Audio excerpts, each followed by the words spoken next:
Hello and welcome to Drive the Bid. This is episode 7, the podcast that is brought to you by AutoHunter.com, which is an online auction with cars going live every single weekday. So if you're interested in buying or selling your collector car, be sure to check out AutoHunter.com. I am Jeff Sutton, and I'm joined by Derek Shiekhi on the left and Diego Rosenberg on my right. And today's episode is going to be about car news a little bit at the beginning, our main topic, which is going to be our most overrated cars. And then, of course, we'll highlight some of the cars that are currently live on AutoHunter.com. But before we get too far into that, we do have a sponsor. So today's episode of Drive the Bid is brought to you by LandAirSea. So keep tabs of all your valuable assets from the palm of your hand. Remember, with LandAirSea, theft is temporary. Visit LandAirSea.com to claim your LandAirSea GPS unit for your classic vehicle. And as per every episode, we shall leave this on the Camaro so it doesn't get stolen during the episode. Or I suppose so we can track it if it does. Okay, so the first section that we're going to move into is the news. All right, so this is exciting. So you may or may not have seen this already. This is definitely a Chrysler Pacifica, but it's not just any. So Speedcore, who's famous for producing essentially high horsepower carbon fiber muscle cars, posted a picture of this on their Instagram. You can see the Speedcore logo on the top of the windshield there. So this is their rendered Demon-powered 2023 Chrysler Pacifica named Baba Yaga, treated to the Speedcore Lilith package, and should be producing around 1,514 horsepower, and will have the TorqueFlite 8-speed auto transmission, and should be about 1,000 pounds lighter than the regular Pacifica. So I think the horsepower is a slight upgrade. The big difference is going to be the weight, right, for the Pacifica. It's going to be a little nose heavy, I'm guessing. You know, it would be great. I mean, with all the real estate in the back, it would be hilarious to have it be mid-engine as well, although that would add a whole level of engineering complexity, I imagine. I think it'd be more interesting if the engine was in the rear. Yeah, that'd be wild. Then it'd be like a wheelie machine. The problem with that, I think, even putting the engine in the front is going to have its challenges, right? Because that car, which would normally have a transaxle and be front-wheel drive, is now going to need a new transmission tunnel and drive shaft and then rear axle setup, I imagine, for what they're doing here. I guess maybe the storage compartments will be gone. Yeah, probably. Minivans usually even put the battery, I think, underneath the seats and stuff like that, the midsection seats. Yeah, stow and go might not be an option. Yeah. This would be hilarious. If I had, like, insane amounts of money to just be able to buy this, I would definitely put my friends in the back. Be like, oh yeah, we're going to take Baba Yaga. Yeah. But no price, but wild. Just thought it was worth sharing. Hopefully they actually build this. I would love to see one of these. I'd love to take it in the snow. Yeah. Well, speaking of cars that are not in production, this is a concept at this point. This is a modern version of what people call the clown shoe, the BMW M Coupe. So this was shown off at the Concorso dell'Eleganza Villa d'Este. It's like Lake Como, Italy or something, right? Yeah. Anyway, I butchered the name, but this is a concept at this point. They call it the Concept Touring Coupe. Now, the odds of this being built are very slim, but they're not exactly zero. So outlets talked to BMW's head of design, and he said this was an idea that they've looked at for some time, building a coupe version of the Z4. And there's a slim possibility they would put this into limited production, like let's say 50 examples, right? The catch to that is they would be astronomically expensive. So, and not sold in the US? I didn't really get a fix on that. They were saying, you know, they would be, if they were produced, they would be at least 250,000 euros a piece, which at current exchange rates would be about $270,000. Now, is it going to be built? Probably not. It is encouraging that they're open to the possibility. And that, I think, somewhat establishes a precedent in that, okay, yeah, they probably won't build it, but if they do, there would be some sort of production run. And they're open to the idea of making something that is in great demand that doesn't currently exist. And I like the idea of that, because if other manufacturers got into it, who knows what we could see out there. Well, it'd be nice to see BMW build something like this, because aside from their sort of standard M lineup that we're all used to of various sedans and things that are performance vehicles, this would be sort of a nice, unique halo car in a sense, right? Because BMW, in my opinion, doesn't really have anything I'm overly excited about. Like, the most powerful vehicle currently in BMW's lineup is the XM, the SUV. It's not even one of the performance sedans. Now, that's not the fastest per se, just the most powerful, as in most horsepower. So it'd be cool to have something like this that would at least be like a unique, sort of like how the M1 kind of came out of nowhere, right? The M1 didn't have any real place in BMW's lineup, and they built it anyways, and then take it racing in its own series. And the idea of an expensive M Coupe is not all that radical these days, because the last generation model, a lot of those, the low mileage versions, have been going for big money. So, yeah, like $60,000 to even $100,000. Because last year online, a 17,000 mile 2002 model went for 101.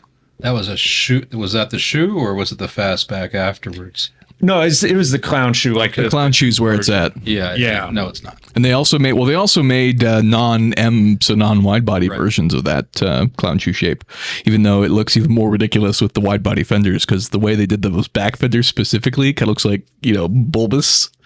The way they did it. But those cars are great. I would love to own one of those. I think you can buy like one with, used with miles on it for like 30s, probably about what they go for these days, I think. To try and find a manual version. Well, the M versions, I think they only made those with manual. You might be right on that. Some of that's hard for me to track, because I know for the Z8, for example, is one of the weird ones, because that one's only manual for the BMW options, but then the Alpinas are all automatics. Yeah, and it's funny you mention that, because in profile, this looks like it has Alpina style wheels to me. Yeah, a little bit. I mean, obviously the first thing that comes to mind for me for Alpina is the 28 spoke, or whatever the number is that they use, 31 spoke. I don't remember the exact number off the top of my head, but it's something like that. Yeah, they got that center wheels. hub, and then all the spines. Yeah, I do like the wheels. It's got a good profile. It's pretty slick. Yeah, this reminds me of the wheels that they put on the on the Z8. Of the Z8, yeah. Okay. Yeah. I see where you're coming from there. Yeah. I mean, as a homage, I think it looks nice. It looks better than the original one. Looks better than the current Z4, I would argue. But if they're going to have this quasi bespoke model, I think they can make it a little bit more attractive, maybe a different body style.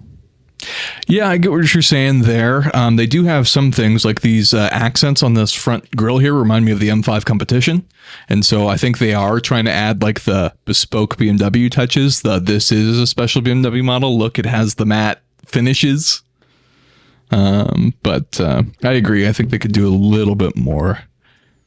Maybe some cool sculpting in the hood or something. I don't know if it's going to have any different tunes or anything either. But yeah, I mean, this concept is based on just the regular Z4. They didn't soup it up, in terms of performance, just the looks. Now, the paint color is a special paint color. It's called Sparkling Lario, brown gray.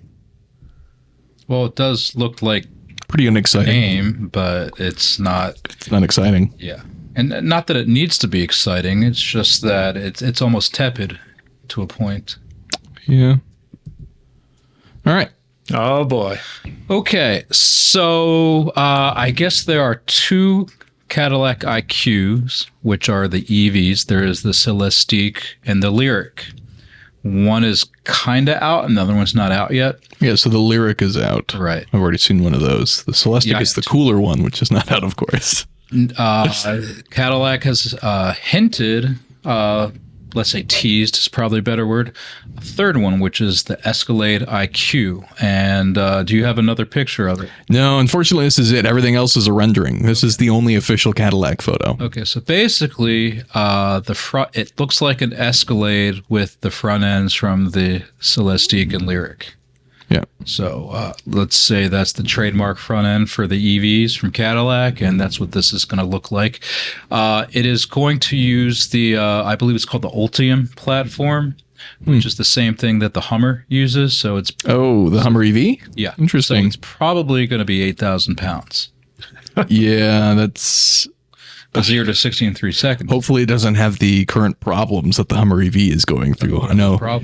So for one, the Hummer EV, they found out when people were taking them off-roading as they were intended to be used, water was getting into the batteries. There was some other problem with the batteries that I don't remember off the top of my head. For the sake of not slandering Hummer, I won't guess. But I do know the water one for sure was a problem. Oh, man. Which I imagine this is basically just being thrown on the chassis, kind of like a skateboard, I would assume, right? The whole EV skateboard thing, which is pretty cool from a design sense. I just have a hard time getting excited about EVs. Yeah, understood. All right. So with that, I think it's time to move on to our main topic, which we could probably spend a ton of time talking about. And that's going to be the most overrated cars. So this is the part where we say that we want to clarify by saying just because we think a car is overrated, that does not necessarily mean it's a bad car. Just maybe the way it's viewed in the public opinion or, you know, generally hyped up by other people might not be accurate, or at least in our opinions, right? So let's go ahead and move to the first car. Okay, I know this car. This car is awesome. This is a special order paint car. The original owner just recently passed away, unfortunately. So really the criticism maybe not with the car is great. A Stage 1 455 is great. I used to, as a kid, I belonged to the Tri-State Buick GS Club out of Gambacorda Buick, Newcastle, Delaware. So I do like Buicks, but it seems that Buick guys they're like a one-trick pony group where whenever there's a discussion about old muscle cars, this is what they mention. They talk about the Hemi race that was done in Car Review magazine in the 80s and how it beat the Hemi. And they talk about how great the torque is, 510 pound-feet of torque, but it's just Oldsmobile had 510 also. Chevy had 500, Pontiac had 500. So what? It's just like, what about the horsepower? Other companies had more horsepower. It's just like, enjoy your car, enjoy other cars. Let's all be respectful. We don't have to get into some dumb fight about which is faster. So that looks to be the interior of one of the show cars, which is, I've seen at auctions in Arizona, actually. I know it was at auction recently. It's all white. That's how I can tell what it is. And also it's a red car, and you can see the red in the edges of the picture. So yeah, this is a pretty cool interior, aside from the automatic shifter. I mean, everything here is stock other than the interior, let's say. So, you know, the colors, a white interior would have black components. So here everything is white, but the shifter is a stock Buick unit. So that comparison that you mentioned in the 80s, they did a Hemi versus... Yeah. So here's the story. Car Review magazine came out with the 50 fastest list. Okay. And number 3 was the Buick GS Stage 1, which surprised in the everyone. 80s. Yeah, this is like about 70s. This is 1984. But the road tests, great year. The road tests were just compilations from the 70s and the 60s. So the GS Stage 1 came at number 3, number 1 being a Cobra, and number 2 being a 427 Corvette. So a lot of the Mopar people were upset and wrote letters to the magazine, and the magazine organized a race between a GS Stage 1 and a Hemi. And neither of the cars were 100% stock. They had some modifications. It wasn't an apples-to-apples comparison, but it was close. But in the end, the Buick won. And that kind of set in motion some folklore, but it also educated people in the power of a GS Stage 1, which I would say, if you look at the statistics of engines compared with other 7.5-liter engines, the torque in the Buick comes at a lower RPM than the other ones, noticeably so. And that's kind of a traditional thing with Buick. They were always kind of like get an old Electra, and it was just like a great highway car that would just, you know, it's like you could leave it in overdrive and it would still move along. Yeah, and at a very brisk pace. Not so much anymore. So that's the cover for their first race. There were subsequent races, and sometimes the Hemi won, and as you know, it just ends up being somewhat of a debacle because people just argue online, and it's like no one can really just like hold hands and say kumbaya anymore. Yeah, not like they could beforehand. I get it. I wouldn't want to be beat by an air grabber car either. Well, I mean, look, that Buick it's still in the hands of the original owner, as far as I know. It was then in the hands of the original owner, and he put a whipping to the GTX. That's pretty cool to see how good of condition these cars were in, too, for 1984, because obviously their perception of what old cars were was much different in 1984 than it was to what we have now. Yeah. This is kind of like when the muscle car hobby was starting, when they're starting to be collectible. This is at that moment, or just after just after being like, oh, there's something going on. We should do a magazine type of thing. Very cool. All right. I apologize in advance. Not really. No, I don't. This is an R34 generation Nissan GTR, and I had to pick probably the most infamous car that is probably behind where I think a lot of the overrated aspects for this car come from. So the R34 GTR is essentially just an updated, up-tuned version of the original R32 GTR. And so the reason I think the car is a little bit overrated is obviously we see it race in the Fast and Furious movies. It's used several times in some of the different movies, obviously used by Paul Walker's character, Brian. And the car wins races and all that type of stuff. But these cars were sort of rated at the 276 Gentleman's Agreement, and they were known to be more powerful than that. But again, it's really just an uptuned version. The RB26 in the R34 is generally the same as is in the R32, but the R32 GTR is a much lighter car. The R34 is hundreds of pounds heavier than its sibling that is the original Godzilla car. So for that reason, this is the most expensive of the GTRs. Yes, they produced less of them, but I think just all the general hype and seeing this as like the best GTR is wrongly placed. In the R32 GTR is the original homologation race car. It has that motor, so obviously if you applied the same tuning as done to the R34, you'd get the same horsepower in a much lighter car that is just all around better in my opinion, because it is the original race car. So these cars are just they're good looking cars, sure. Yeah. Not to say it's going to be a bad car. Obviously it's going to be fairly fast, all things considered. But I mean, I almost wanted to mention the Supra, but the Supra was, you start to look at some of the performance specs. That car around 320 horsepower for the US model, 0 to 60 in like 4.6 seconds. That's pretty impressive for 1998. So I couldn't throw the Supra in there. But this car, I just figured like, while it is, considered great by a lot of people, the fact that there is just a better version that is its older sibling, I think just means that we've put a little bit too much credit into this car. So that's why I picked this car. Obviously, it's a movie favorite, and people are going to may or may not be upset with that choice, but there it is. R34 GTR.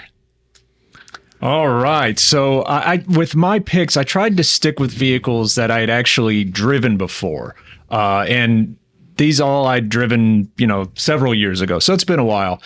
And so first on the list is the previous version of the G-Wagon. And I drove a 2017 G550 for a week, went off-road in it. And this is nothing against its off-road abilities or its presence. I mean, it's a striking design, really stands out. The thing was, you see these in, reality television. Oh, the Kardashians, the Real Housewives drive them. So they have a certain glamour to them and a certain, I guess you could say, prestige. And I was really looking forward to that. And I was really looking forward to taking my now wife out in this because she likes, Bravo and reality TV and everything. So it shows up.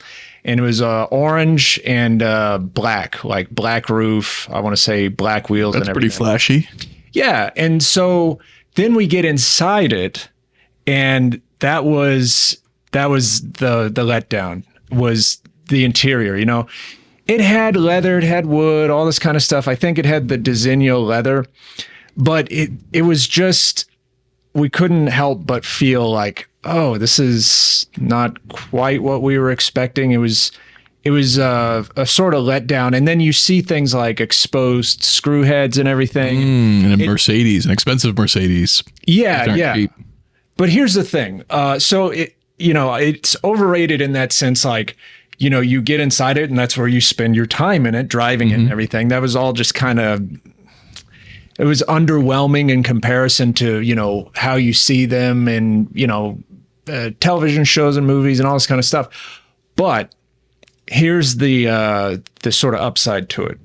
that dichotomy was part of its odd character, because, you know, you had this difference in this sort of weird contrast, you know, because, you know, it's no mystery that these were dressed up versions of what began as military vehicles. So you have that kind of shining through, you know, the exposed screw heads, and it did have this sort of utilitarian sort of skeleton to it, you know, and you would see it in certain spots. So although it didn't really live up to expectations as an all-out luxury vehicle, it had this odd character to it. It was distinctive because of that.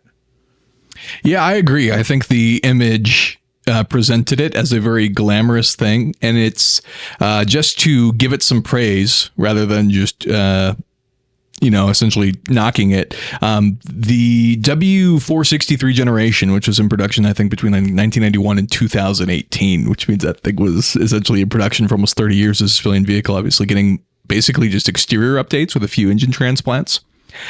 These are some of the most capable off-road vehicles during that entire run. They were one of the only off-road vehicles where you could actually lock the diffs. And you could, I believe you could independently lock all three for the G-Wagon. Yeah. And that was something that we're not seeing until like the last few years. And some vehicles that are now on sale as the brand new off-road models only let you lock like the rear diff or something like that. So this, for the time, was one of the most capable off-road vehicles, which is where it comes from its military heritage. But looking at the interior here, you can clearly see that there's all of the military stuff in there. And then they like tried to just glue on, some modern stuff like that. Screen's not even in the dash per se, it's just kind of on top of it. Well, Mercedes kind of did that with other vehicles too, which it always seemed like an afterthought. It's like, we need a screen, let's just get a tablet, put it in place there. Mm-hmm. Yeah, and these what you won't hear the Kardashians talk about is that they were only getting 7 to 11 miles per gallon on a good day. Oh, yeah. I mean, you're basically chained to a gas station. But one thing I will say about the interior of this is I think it had a Harman Kardon Logic 7 sound system. Okay. I remember Logic 7. I think it was Harman Kardon. And I was with a buddy of mine, and we were just absolutely cranking music in it. And it was incredibly loud, but it sounded good. I mean, that was... And the doors are heavy, so I imagine those help, with sort of the sound reverberation and stuff, because the doors on these things are very chunky. Yeah, and they have that signature closing sound. And I remember reading somewhere to help prevent corrosion, they fill the frame with wax. Really? Yeah. Huh. I didn't know that. But yeah, I mean, and, capable off-road, drove it at the Texas Truck Rodeo that the Texas Auto Writers Association puts on every year. Shout out to them. Took that off-road, and, it could sleepwalk through, the obstacles there. Yeah, too bad most of their owners don't take them through it. Yeah, I mean, to each their own. I do feel like, they are missing out in that sense, and I feel like whatever the price point, every off-road vehicle looks better with mud and dirt on it. I agree. Yeah, it's what's funny is I have a vehicle that'll come up later that's actually really similar to some of the stuff that we talked about here, so that'll be funny to contrast that. But unfortunately, the diff lock will only be used to go over speed bumps in mall parking lots. Gotta get to that sale. Yeah. All right. Okay, the Mini Cooper, at least the Neo Mini Cooper. I used to own one. I thought it was great, but it's also overrated because German cars are made to be leased and not owned. Oof. As a German car owner, paying economy car prices on the open market and paying BMW prices for service is not a good way to live your life.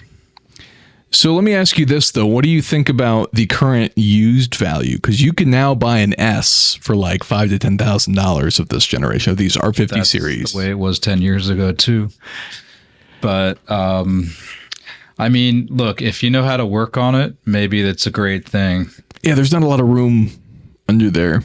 Kind of tight space, and so it can be hard to get into. I'm not sure what the problems are with these cars specifically. You don't have to worry about getting into anything. You just have to drop the engine to change the oil filter.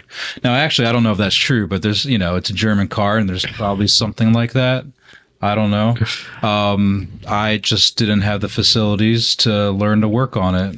I mean, with regrets, I would have kept mine, but it's just I didn't have the space to have two cars. But if you do have the patience, I will say I think it's one of the best modern retro designs that came out, especially in that period when it was a fairly popular thing.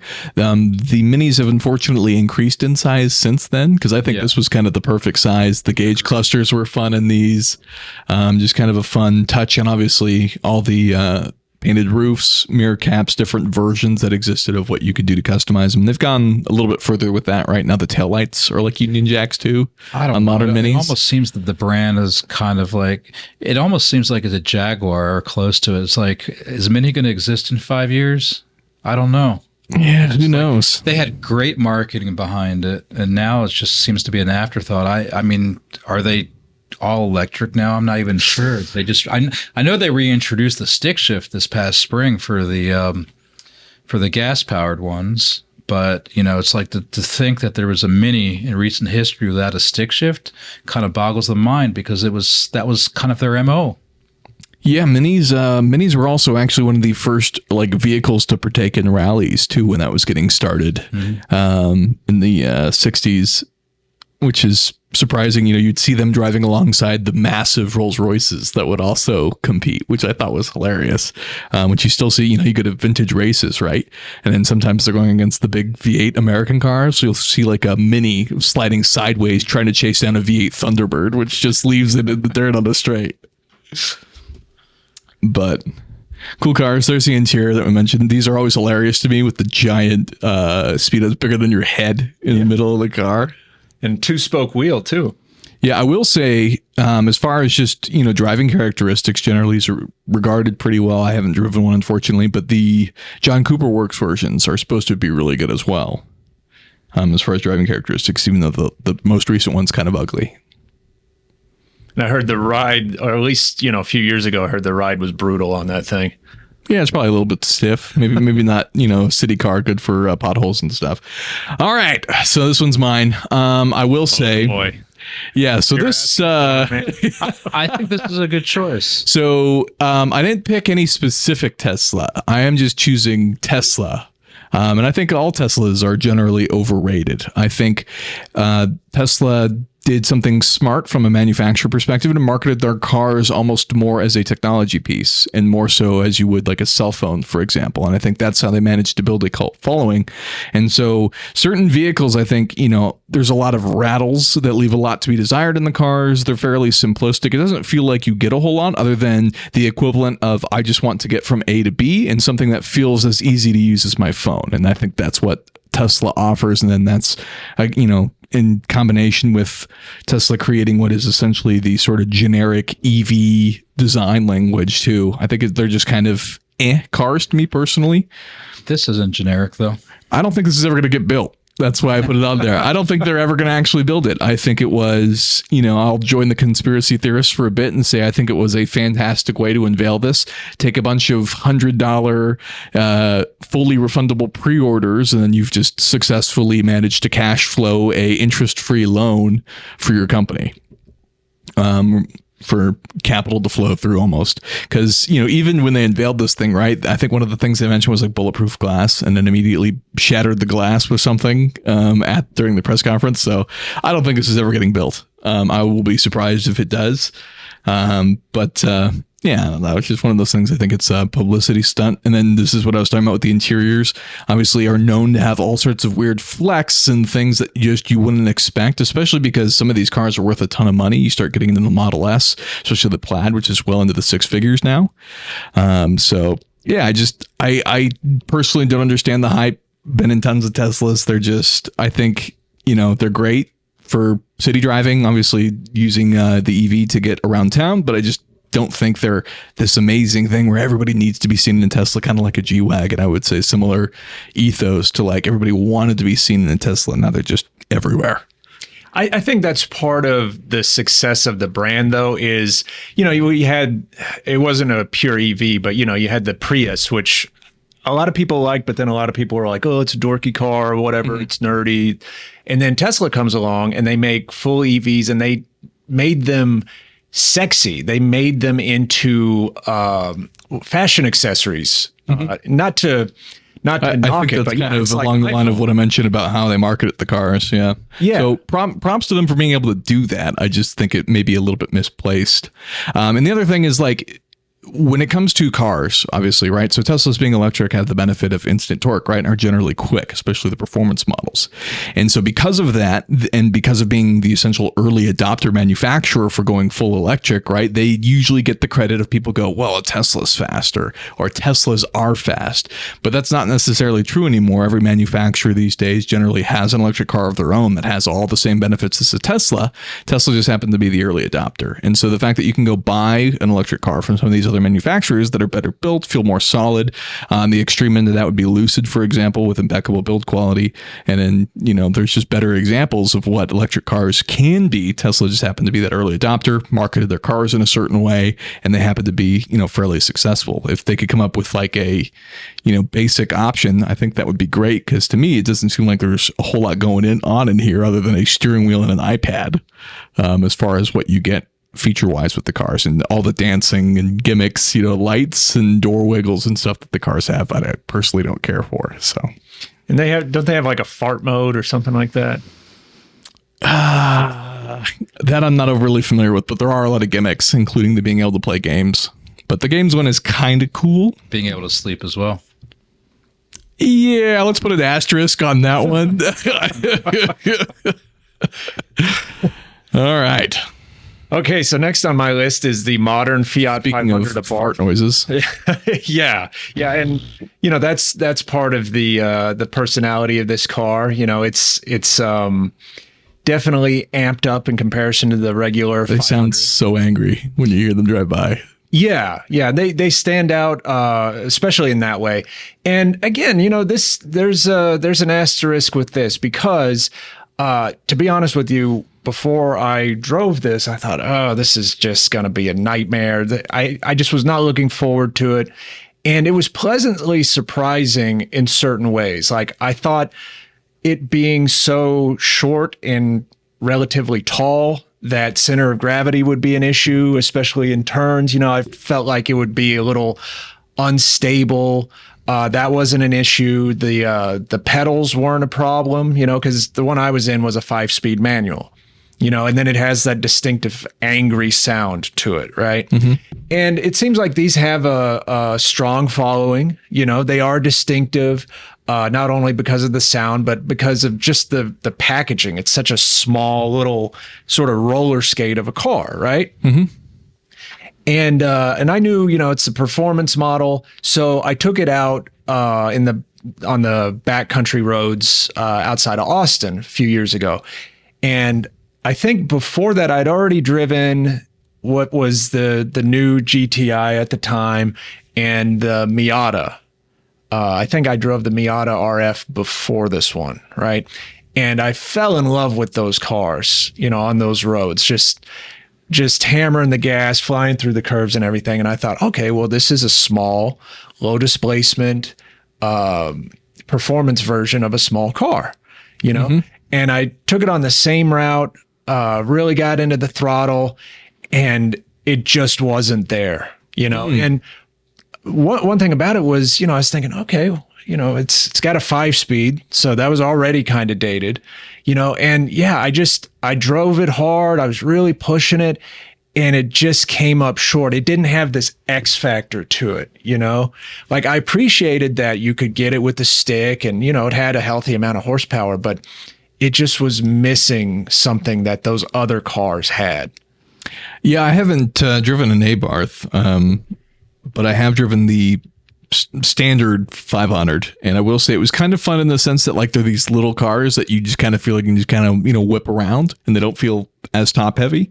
But that is kind of disappointing. I imagine the stick shift is probably kind of in a weird place, like kind of more on the Yeah, it was a little higher center up, console. but, yeah. I mean, but even that wasn't an issue. I thought ergonomics would be a problem with it, and Mm-hmm. it didn't cause any problems for me. But yeah, I wanted to like it more than I ended up liking it. It was just kind of there.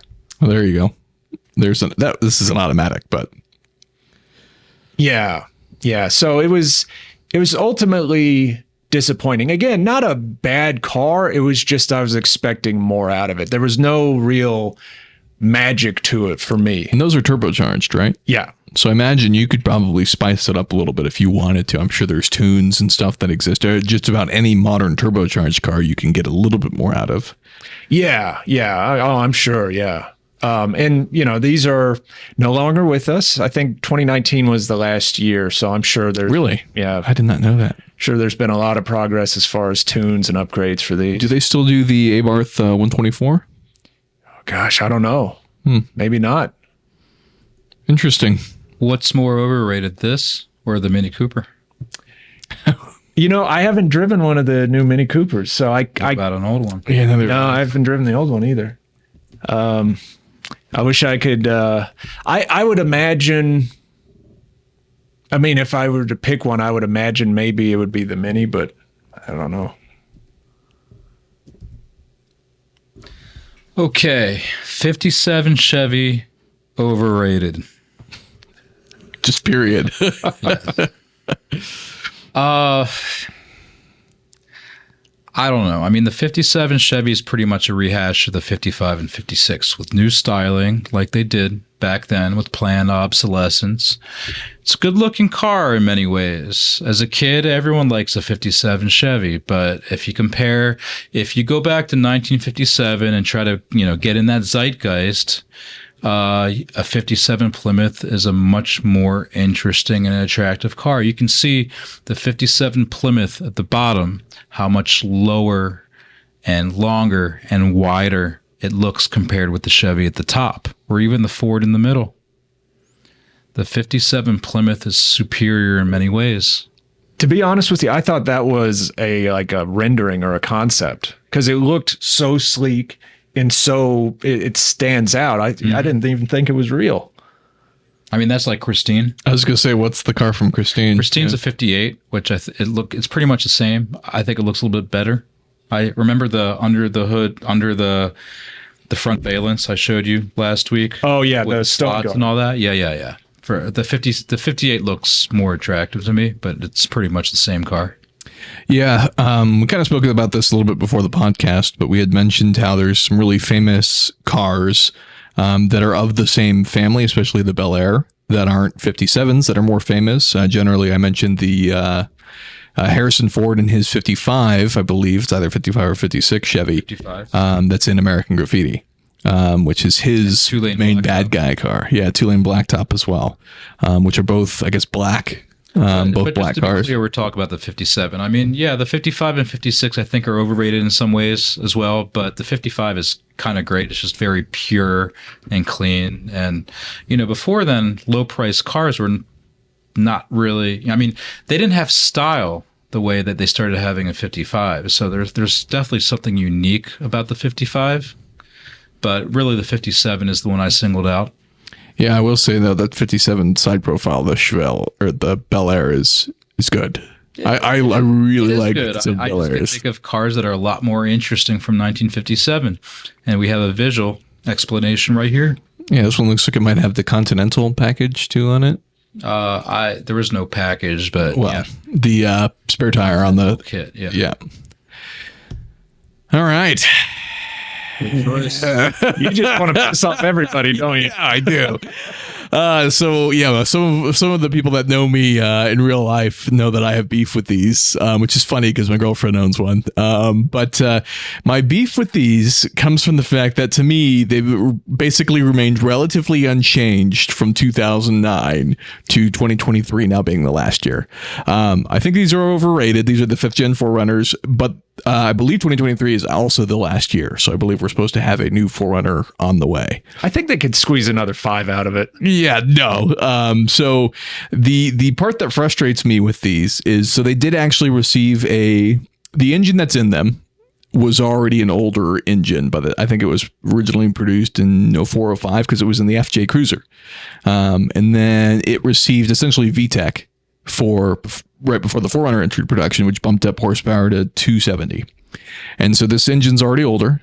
And then now this is the exact same unchanged engine rated at 270 horsepower that is in production that you buy when you get a TRD Pro in 2023. You get the exact same everything, and it feels dated. It is very sluggish. The transmission kind of feels like a slush box. There's just nothing exciting about the actual like driving feedback. It almost feels like you kind of have to, you know, mash it a little bit and get it kind of going because it's moving a lot of heft. And then with the TRD, you feel it, you know, moving around, especially more because you're trying to get it to go with the big suspensions. Now it's moving around more. They're just kind of, you know, the prices aren't cheap. Like these aren't super cheap vehicles for what they are. And if you look, even in a 2023 model, those silver knobs for some of the air conditioning management are the exact same as the 2009 model year, despite featuring an interior update in 2014. They didn't change that much on the trucks. And so they're basically the exact same as they were in 2009.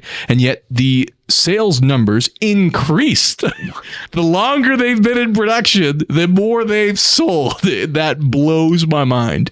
I'm not saying that these aren't good off-roaders. The TRD Pro had a lot of really cool features, but maybe the price should reflect that Toyota hasn't had to change anything in this truck for the entire production run. And so I just, they weren't that interesting to me, and I don't understand it. Yeah, but before my wife got her current car, we were looking at 4Runners and, you know, pre-owned ones, and they'd have some like 40, 50,000 miles. They wanted like $35,000 for them. Mm-hmm. You know, it was ridiculous. But, you know, they do have the Toyota build quality. They're a body on frame off-roader. You know, they have a reputation, definitely. But yeah, I mean, I agree with you. They're obviously incredibly dated, you know. Power is not great. The acceleration's not great. Fuel economy's not terrific either. Terrible. Yeah. Yeah. And then, you know, on road, obviously it is body on frame and it's an older one at that. So yeah, they leave a lot to be desired as far as everyday driving, but you know, yeah, off road, they're great. You know, I took off road, premium, I want to say, a few years ago. Had a blast in that, but yeah, just all the other stuff around that. It's been time for an update. Yeah, like I appreciate the Toyota reliability.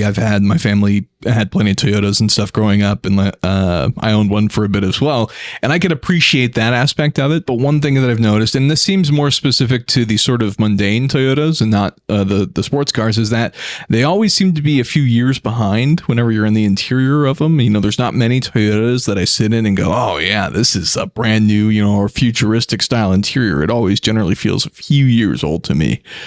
From a lot of Toyota aspects, which may be, again, just what they've found is reliable. And so they use that part over and over, and maybe they spend all the money on R&D. And so it's, you know, that's how they justify keeping the older part in.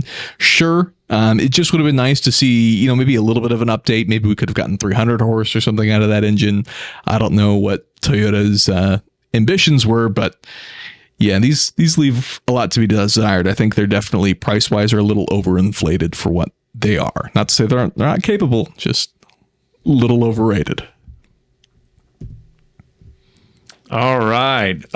So last on my list, this is the Infiniti QX or Infiniti Q60. Now this is, I don't think this is the It is a Red Sport. Okay. Yeah, it's got the little S here. Oh, okay. Yeah. So I picked the Q60 Red Sport as a symbol of something larger. And that's just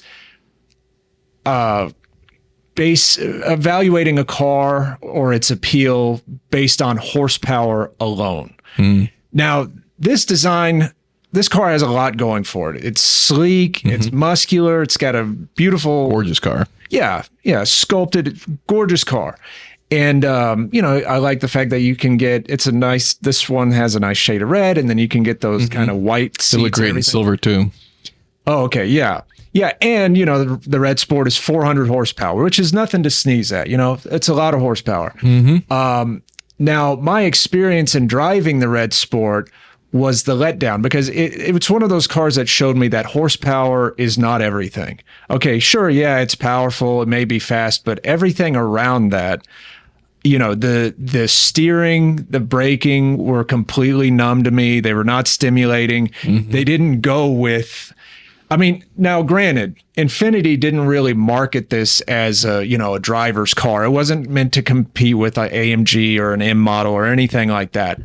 But you kind of have a certain expectation when the horsepower goes up, because okay, so what if it's fast? There are fast cars out there, but when you don't have anything to go with that, any sort of steering or braking feel, it makes it odd.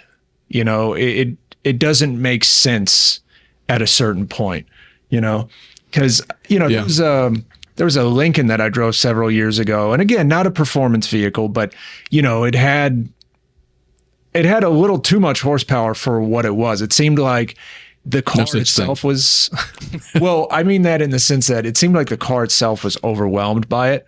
Like that it wasn't the vehicle around it wasn't really tailored to that kind of horsepower. Okay.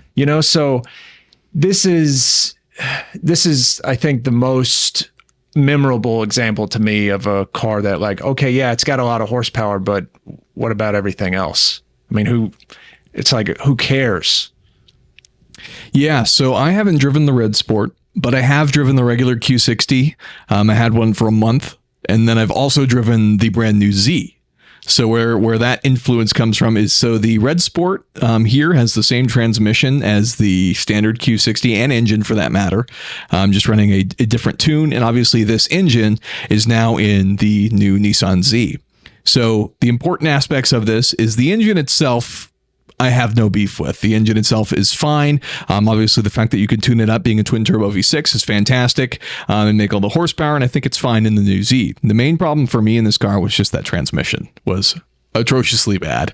It's so slow to shift that it's basically handicapping the engine from making this into a impressively fast, fun car. Like I remember one of the advertisements for the Red Sport was, ooh, Nissan GTR paddle shifters. But anytime you hit the paddle shifter in the manual shift mode, the car needed 3 to 4 seconds to think about it before it could, execute the shift. So if you're at the track and you go and downshift, well, and then the car downshifts, that really sucks the fun out of it. So a car that you have to leave in auto to drive around really sucks the fun out of it. Now, fortunately, they fixed that with a brand new transmission in the new Z, so it's much better in that car. But these are pretty disappointing. The steering feels not great. They're actually really heavy cars too. I believe the Q60 is heavier than the 4-door Q50, just because it has all these, when you get in the interior of these two, the seats are massive, which are okay, comfortable, but they're definitely more, I would say, almost more focused as a touring car, despite having a big red S for a performance model and then kind of not caring so much about the delivery of it. It's an odd combination. Yeah. But luckily it's a looker. But yeah, it looks really good. Yeah. So the steering, is this one of those drive-by-wire steerings that needs? Oh, 100%. Yeah. Okay. Do you think that's part of the problem? Yeah, but I mean, it's not. I mean, that's the problem's necessarily not specific to Nissan. Tons of manufacturers have that. Even Porsche uses that these days. There are better ways to implement it, though, I think, so that it doesn't feel so, I guess, lackluster. Like I often view Mazda as being the leader in making unexciting steering exciting.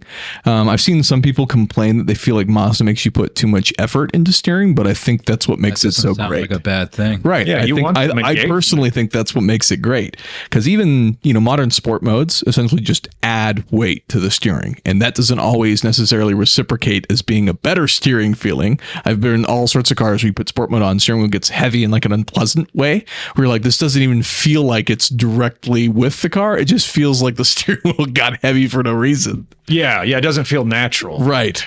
And so some of those modes don't do so much for me, but the way Mazda did it, I really appreciate. And so even cars like their SUVs, the CX-50 that we made a video on, that I actually really enjoyed driving, which is unusual for an SUV. Just the way that they do their steering, I think, even at low speeds, just generally makes it more interesting to me. This was not one of those cars. Very fast. Will definitely break the rear wheels loose, even with traction control on. But yeah, leaves a lot to be desired, unfortunately. Here's the interior, so you can kind of see how massive the seats are. Lots of leather, so that's why I think it adds to the weight. Obviously, they're big cars. The Q60, I think, might actually be slightly bigger than the Q50 as well, which is the same general engine, transmission, all that. But they fixed it, because the unfortunate part with these cars, and if I wanted to be more specific, is the transmission was actually carried over from the previous gen of the G35s and 37s. That same transmission was moved into this modern iteration, which is already a really old transmission. So that's unfortunate, but good looking cars. Okay, so with that is the end of our overrated section. You can tell us how wrong we are in the comment section below. And it's time to move on to cars which are currently live on AutoHunter.com. So, to get started, 1969 Oldsmobile Toronado. I thought this was interesting just because it seems to be relatively original. They claim original paint. Of course, the original owner, was more mature than a lot of other types of cars that you find. They said also that this was a one-owner car. 375 horsepower from the Rocket 455. You can see the single exhaust there. The W34 package with 400 horsepower. Wow. Would have dual exhausts. These are front-wheel drive, right? Yes. And every once in a while, you see someone complain about, I think the car looks cool except for the front-wheel drive, and that's what's attractive about this car. It's not so much the front-wheel drive, but the capabilities of a big front-wheel drive car with the big block engine. That's what makes these cars special.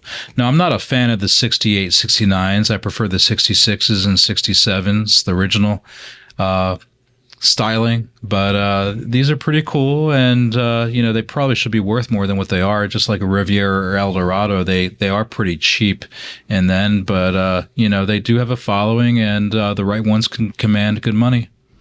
Yeah, these little fins in the back kind of crack me up. They also remind me of the Avanti. But I also like that this car has the California blue and yellow license plate on it. That's usually obviously California has some cool license plate laws, but sometimes that can be a sign of how long they've had the car in some instances if they're the original owner. I know my dad has a blue and yellow plate for his Corvette. I understand you do like some aspects of it, but I don't like the idea that you called those fins. They're fins. No, they're not. Yeah, they're just little baby fins. We had a discussion about the jet age. Yeah, I joke. I do like that fastback window though. That's pretty slick. I would call it more of a semi-fastback. Fast, almost a notchback because it almost goes flat. What is there? Have you ever driven one of these or sat in one? No. I'm just wondering if that rear pillar is a blind spot, because that's a thick boy in the back there. It looks like that the rear window behind the main window might be big enough that you don't have to worry about it, but I was just curious. And they have the funky barrel speedometer. They had those from 66 to 70. It's kind of a fun dash. The engine bay looks very nice. So that car has AC, which is to be expected, but it was an option. This car, I don't think, has a lot of options among what you could get in a Toronado, from what I can tell. But, in the end, it had a high level of standard equipment. So. Very cool. All right, sticking with the GM Corvette. Yeah. So this is a 1987 Corvette Z51 with the Doug Nash 4+3 manual. Such a wonky transmission. And this one stood out to me because I like C4s. I like the earlier C4s, I guess the Series 1s, a little more than the later ones because of the taillight shape, and there's a certain sort of menace to them. You see them in certain colors and certain configurations.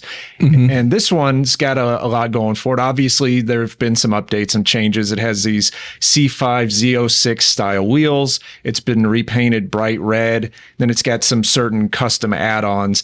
There might be a picture of... Okay, so you can see that wing in the back. Obviously, that was added on. Is it on the hatch? I think it's just behind it. I think the base of it is just behind it. So that's unusual. I've never seen that. To me, that seems like a 90s Japanese car thing. I've never seen it on a C4 Vet. Like a rally car thing, like how the Escorts had those, sort of weird mounted Oh, yeah. cars, mounted wings. Yeah. And then this has carbon fiber look stripes on it, and then the polished quad tips and everything. Oh yeah, and then it's got the matching interior. Is that factory, the matching interior? I wouldn't think so. Yeah, most of the C4s I've seen are always single color for seats and stuff like that. But yeah, there's a certain, you can tell the owner of this had a certain vision and obviously a certain commitment to it. Even the valve covers have been painted. Yeah, and there's something under the hood it looks like as well. Let's say the engine, L98. Yeah, L98. So that's 250 horse. I think probably. But they added some other stuff onto this, so it's got an ACI front splitter. They put a Hypertech Street Runner chip in it to boost power slot brake rotors, and what another thing that stood out about this to me too is I'm used to seeing like Z51 package on like C5 Vets, C8s. It seems like that's more, at least as far as my exposure to them goes, that seems more prominent. I can't remember really ever seeing a C4 for sale with the Z51 package. I think part of that is people don't mention it as much because people kind of lose track. Either some of the things that are original features that come in those, trim levels sometimes kind of vanish if people remove them, or people just kind of forget once they become used cars. Because, having bought my fair share of used cars, most of the time people don't even mention the trim level. They'll basically just be like, oh, this is a Mustang GT. And they won't mention that it's a premium and came with the Mach 1000 sound package, right? That type of stuff. Are there easy ways to find that stuff out? I mean, if you have the eyeballs and know what you're looking for. Not like a VIN or some kind of something. No, I don't think it's in the VIN. I don't think the trim level for that stuff is generally in modern VINs. I think most modern VINs would just tell you it is a GT. On this, they probably, I imagine in the glove box, they probably have the RPO codes. So maybe that would say Z51, or there may be a way to decode it based on what code is there. Yeah, that I don't know. I'm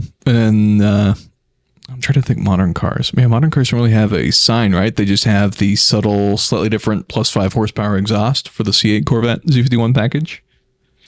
Oh yeah. The performance exhaust is part of it, and obviously, the brakes, the suspension, other stuff like that. But this one really stood out to me visually, but also in a more subtle way, if you will, because of the Z51 package. And a red Vet, I mean, that's always gonna, have its appeal. Yeah, one of the things I wanted to touch on was you mentioned how you prefer the earlier body style. So I prefer the later style. But I appreciate the early style because I think they very clearly represent the time in which they came out. Like, this is very clearly an 80s car with the way that it presents itself, as opposed to the later cars are very much more 90s related, despite sharing obviously a lot of internal components. And this car was a big deal, as I said last week when I shared I believe I had an LT1 powered car, right? Shared my Vet. The coolest part about the 35th anniversary cars were like all white. White interiors. That's a bold statement if you want to rock a all-white Corvette with all-white seats.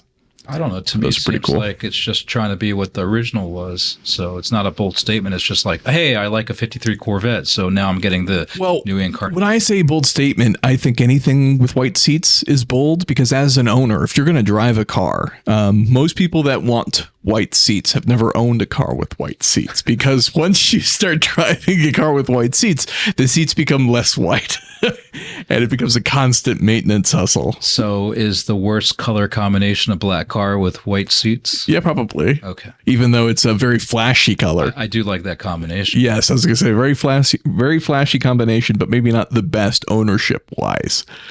Yeah, it's a lot of maintenance. Or black over black if you're in Phoenix, because I'm experiencing that with my Mustang and it's not great. He has the grill marks to prove it. Yeah.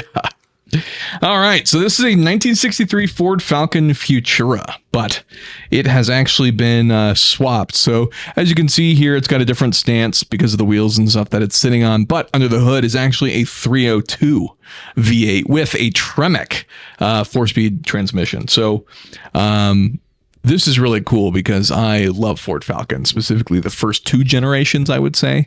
I think are fantastic. I will buy one of these and V8 swap it if it's not already V8 swapped. The first 2 generations? I mean, I thought as a compact there were only 2 generations. No, so they actually kind of market them between 60 to 63 is considered one generation. Oh, yeah. I'm sorry, you're right. Then 64, 65, or this is the second generation. Yeah. So there's actually quite a few generations that are just, this long for production history.